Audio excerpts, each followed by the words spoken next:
I would actually do this with specific respect to the two industries that I've worked maximum. So one is radio and another is a recent shift that has happened. So radio, of course, so people had those radio sets which people have been listening to from years.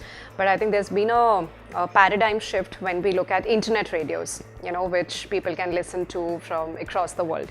So I think one shift that our organization did was, to kind of introduce that platform for our listeners. So where you, have your broadcast stations in, 40 cities in India. So we went on to digitalize and also reach across the world. So I think that one shift, is sure what technology has been creating for us.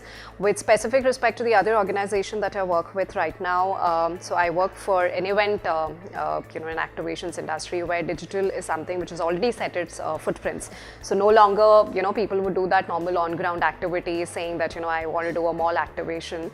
But I think, the one paradigm shift is that out of the total business that any client, would give it to you, it's almost 50% that goes into a digital platform where they are asking for something which is more with respect to technology, and also something which probably does not restrict themselves to kind of a particular city where the event is getting conducted, but then to reach to the people across the world.